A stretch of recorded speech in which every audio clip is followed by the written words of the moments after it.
দর্শক আপনারা দেখতে পাচ্ছেন আমরা এই মুহূর্তে দাঁড়িয়ে আছি একটা সময়ের খুবই ছোট্ট সুন্দর নদী।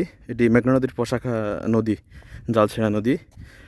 আহ, খুবই অদ্ভুত যে আমরা যে নদীর মাঝখান দিয়ে হাঁটছি, অর্থাৎ সেটি সাবেক সরকারের এমপি ওবায়দুল কাদের এবং তার ভাই মির্জা কাদেরের অনুসারীরা মিলে এই নদীটি দখল করে সেখানে অসংখ্য মাছের ঘের তৈরি করেছে তারা। গত এক বছর থেকে এখানে 300 প্রজেক্ট ছিল, 300 পরিবার ছিল। সেই পরিবারগুলোকে উচ্ছেদ করে তারা এই মাছের ঘের তৈরি করে। এখানে একটি নদীও ছিল, যে নদীটির সাথে মেঘনা নদীর সংযুক্তি রয়েছে, এবং এই নদীটির পাশে যে খাল রয়েছে সেই খাল দিয়ে কিন্তু নোয়াখালী, লক্ষ্মীপুর, ফেনী জেলার পানিগুলো মেঘনা নদী দিয়ে প্রবাহিত হয়।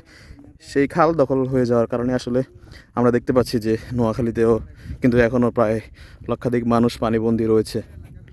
আসলে এখানকার স্থানীয়রা অভিযোগ করছেন যে তাদের ঠিক এই জায়গাটির নদীটির পাশ ঘিরে 300 পরিবারের বসবাস ছিল। সেই পরিবারগুলোকে উচ্ছেদ করে আসলে তারা মাছের প্রজেক্ট এবং ঘের তৈরি করেছে।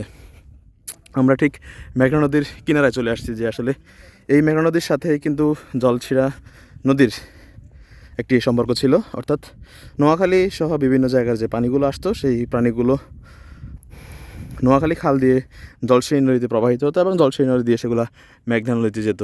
কিন্তু আজ এই নদীটি প্রায় মৃত। সেই নদীতে প্রায় 1000 একরেরও বেশি মাছের ঘের এবং মাছের প্রজেক্ট তৈরি করেছে প্রভাবশালী মহল, এবং তারা সেগুলো নিজেরা সরাসরি সেই মাছের প্রজেক্টের সাথে জড়িত না থাকলেও তারা সেখানে